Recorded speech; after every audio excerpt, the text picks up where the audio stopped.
ଏକ ସମୟର କଥା।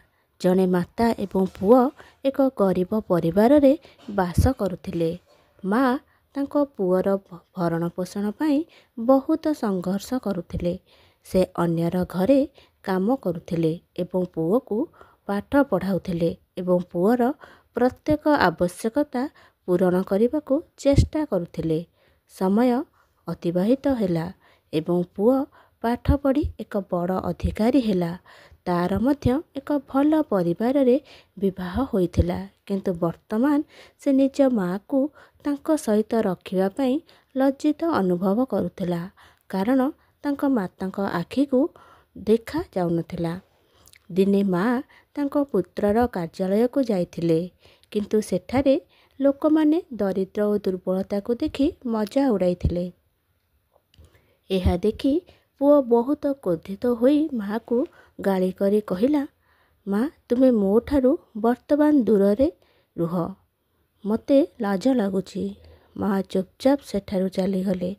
କିଛି ଦିନ ପରେ ପୁଅକୁ ଖବର ମିଳିଲା କି ତାଙ୍କ ମାଆଙ୍କ ମୃତ୍ୟୁ ହୋଇଯାଇଛି। ସେ ଗାଁକୁ ଗଲେ, ଆଉ ଯେତେବେଳେ ମାତାଙ୍କ କୋଠରୀ ଦେଖିଲେ, ସେ ସେଠାରେ ଏକ ଚିଠି ପାଇଲେ।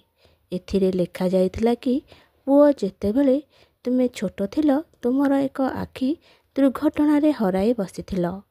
ମୁଁ ମାନିବାକୁ ନଥିଲି କି ମୋ ପୁଅ ଏ ସଂସାରକୁ ଅଧୁରା ଦେଖୁ। ସେଥିପାଇଁ ମୁଁ ମୋର ଆଖି ତୁମକୁ ଦେଇଥିଲି। ମୁଁ ଗର୍ବିତ ଯେ ତୁମେ ଆଜି ଏକ ଉଚ୍ଚ ସ୍ତରରେ ଅଛ। ଏହା ପଢ଼ିବା ପରେ ପୁଅର ଆଖିରୁ ଲୁହ ବୋହିବାକୁ ଲାଗିଲା। ସେ ତାଙ୍କର ଭୁଲ ଅନୁଭବ କଲେ, କିନ୍ତୁ ବର୍ତ୍ତମାନ ଏହା ବହୁତ ଡେରି ହୋଇଯାଇଥିଲା।